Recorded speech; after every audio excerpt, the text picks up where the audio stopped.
Morning, everybody. Today we're going to be working with squares and square roots of decimal numbers. Hopefully you're going to see the stuff you know and moving on to the new stuff and the patterns you have to learn. So when you're taking squares of numbers, you have to memorize your perfect squares. A perfect square is a number that can be written as the product of a number and itself. For example, all of these values can be written as a number squared.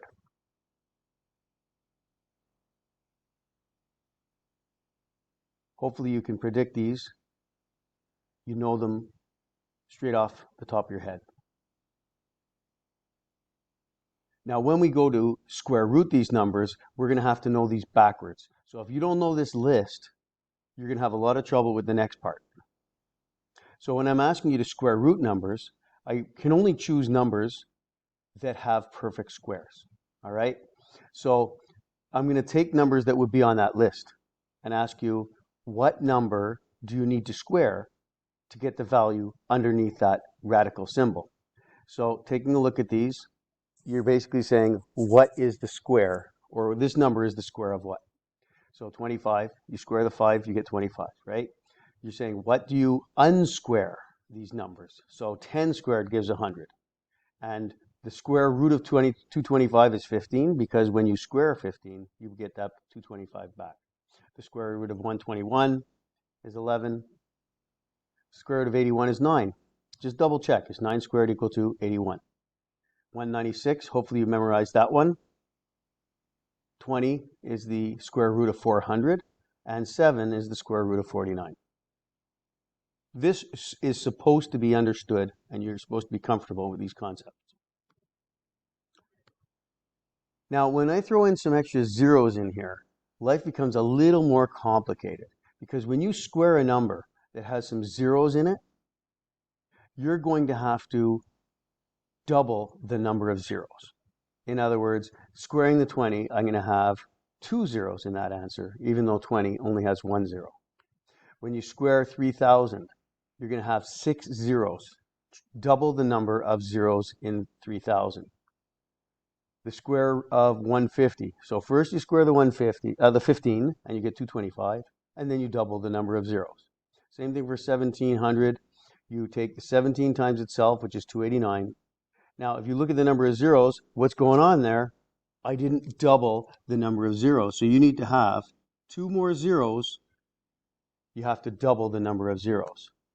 And 900, okay, squared is going to give 8,100. Now, in a similar way, when we do decimal numbers, you square these, and you're going to end up doubling the number of decimal places.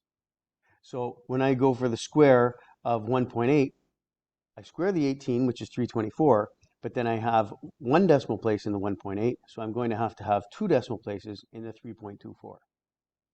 Similarly, 0.05 squared, you square the 5 is 25, but you're going to have 4 decimal places in that answer. When you square 0.8, you're going to get 64, but it's going to have double the number of decimal places. And when you square 16, which is 256, you're going to have 4 decimal places in that answer. So if you have zeros and you're squaring, you double the number of zeros. If you have decimals and you're squaring, you double the number of decimal places. Hopefully this is sinking in, because now we have to do this backwards.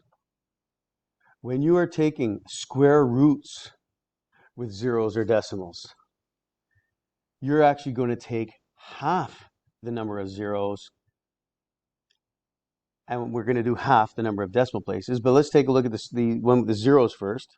I have the square root of 49. The square root of 900 is going to be 30, because you square root the 9, you're going to get 3. You square root the 1 in that number, which is 100 million, and then it had 8 zeros under the radical, and you're basically going to have 4 zeros in your answer. So this was 8 zeros here, now it's going to be just 4 zeros. Square rooting the 25, sorry for it's being cut off there, 250000. There are 4 zeros. So you square root the 25, which is 5, and you're going to get 2 zeros at the end of it all because you chop the number of zeros in half. And take a look at the 4900. The square root of 49 is 7, and you're going to have, whoop, I skipped that one, you're going to have 1 0 in that answer. Now, when we end up doing, that's a 90 by the way, it's kind of cut off. When we end up doing square roots of numbers with decimals, this is going to be a little more tricky because, let me slide that down a bit. This is going to be a little more tricky because the number of decimal places is going to be chopped in half. So you ignore the decimal at first, and let's take a look at the first one. 0.81, you're basically taking a look at the 81, which has 4 decimals, and you're going to square root the 81 to get 9. And you're going to take half the number of decimal places. In this case, there were 4, and it's going to be 0.09. When it comes to the next one, I've got